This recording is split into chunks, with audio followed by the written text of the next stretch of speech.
मेरे प्यारे दोस्तों, मनी मंत्रा प्रो में आपका स्वागत है। दोस्तों, इस बार हमारे देश के लिए एक बहुत बड़ी खबर है। वो ये है कि हमारे देश का विदेशी मुद्रा भंडार सर्वकालीन उच्च स्तर पर पहुंच गया है। जी हाँ, मार्च को जो समाप्त हुआ है सप्ताह, उसमें 6.55 अरब डॉलर बढ़कर 625.63 अरब डॉलर हो गया है। यह कुल विदेशी मुद्रा भंडार का सर्व जो कालीन उच्चतर स्तर है।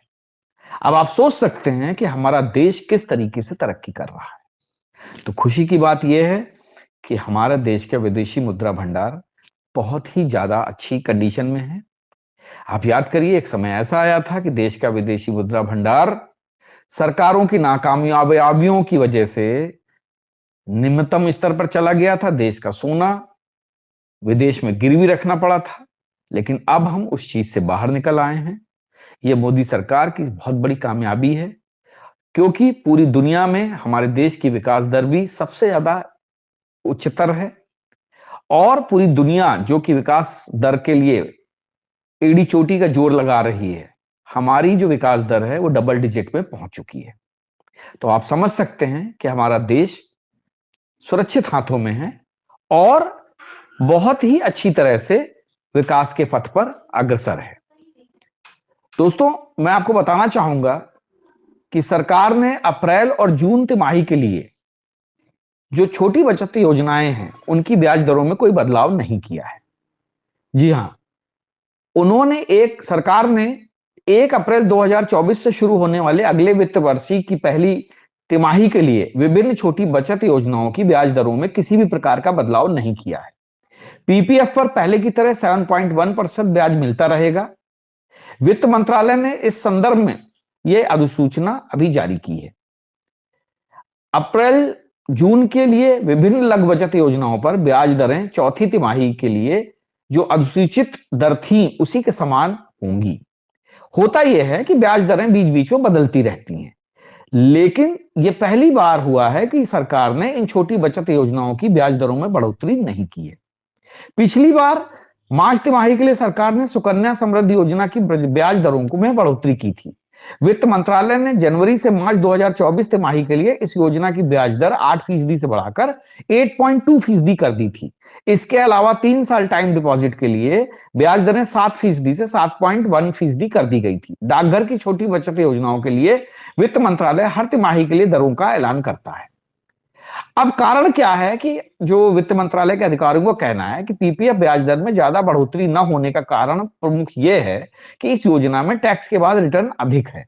उच्चतम कर दायरे के मामले में लगभग 10.32% तक पहुंच जाता है, क्योंकि इस पर टैक्स रिलीफ मिलता है।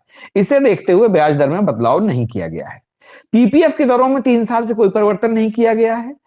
ये आखिरी बार अप्रैल जून 2020 में बदलाव किया गया था, जब इसे 7.9% से घटाकर 7.1% कर दिया गया था, क्योंकि इसमें भी टैक्स का रिलीफ मिलता है।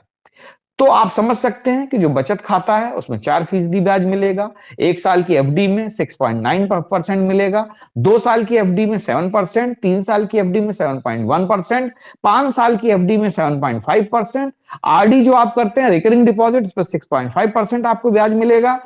जो वरिष्ठ नागरिक जमा है सीनियर सिटीजन के लिए 8.2% सबसे ज्यादा है। एमआईएस मंथली इनकम स्कीम उस पर 7.4% का है।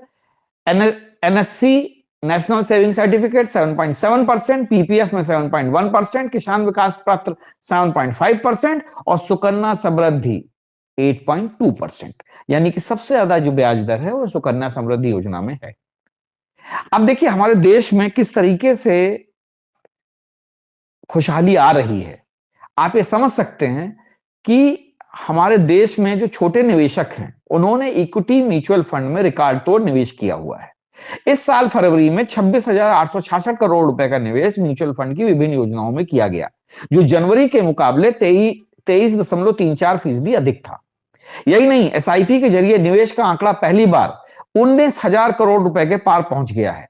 पिछले महीने 18,838 करोड़ रुपए का निवेश हुआ था। म्यूचुअल फंड कंपनियों का निकाय एम्फी के आंकड़ों के अनुसार कुल मिलाकर म्यूचुअल फंड उद्योग में फरवरी में 1.2 लाख करोड़ रुपए का निवेश प्रवाह देखा गया। निवेश की रकम मार्च 2022 के बाद सबसे ज्यादा है। तो आप समझ सकते हैं कि किस तरीके से हमारे देश में लोगों में समृद्धि आ रही है, लोग पैसा बचा रहे हैं, म्यूचुअल फंड्स में निवेश कर रहे हैं और अच्छी तरीके से अपने पैसों को बढ़ता हुआ देख रहे हैं।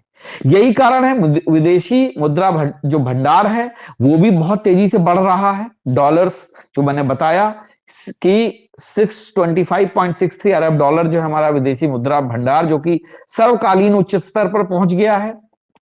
और हमारे देश में जो योजनाएं सरकार बना रही है और जिन योजनाओं पर अमल चल रहा है उसके चलते हमारे देश में समृद्धि पूरी तरीके से आ रही है, आप देख सकते हैं। और हां, एक सबसे बड़ी जो एक इंपॉर्टेंट खबर इस बीच में आ रही थी वो ये थी कि भारतीय बैंक संघ जो है, बैंक संघ आईबीए, इंडियन बैंकिंग एसोसिएशन और बैंक कर्मचारी संगठनों के बीच में जो 2 दिन सभी शनिवार रविवार छुट्टी के मुद्दे पर शनिवार को सहमत जताई गई है। यानी कि अब बैंक सैटरडे संडे बंद रहेंगे, लेकिन कामकाज के घंटों में संशोधन का प्रस्ताव सरकार की अधिसूचना के बाद ही प्रभावी होगा। इसे सरकार के पास पूरे इस प्रस्ताव को भेजा जाएगा जिस पर 6 माह के भीतर फैसला लिया जा सकता है। यानी कि आप बहुत जल्दी कुछ चेंजेस देखने को मिल सकते हैं।